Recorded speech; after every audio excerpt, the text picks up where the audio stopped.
એસએમસીની ટીમે સામખિયાળી પોલીસ સ્ટેશનની હદમાં દેશી દારૂની મોટી ભઠ્ઠી ધમધમતી હતી. તેનો દરોડો પાડી બે શખ્સોની ₹32,72,025ના મુદ્દામાલ સાથે ધરપકડ કરવામાં આવી છે.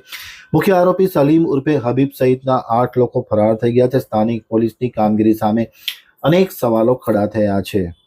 હવે સામખિયાળી આમતક ન્યૂઝ બ્યુરોનો એક વિસ્તૃત અહેવાલ. હવે પૂર્વ કચ્છમાં પણ એસએમસીએ દેશી દારૂનો મોટો દરોડો પાડતા ભારે ખળભળાટ મચી જવા પામ્યો હતો.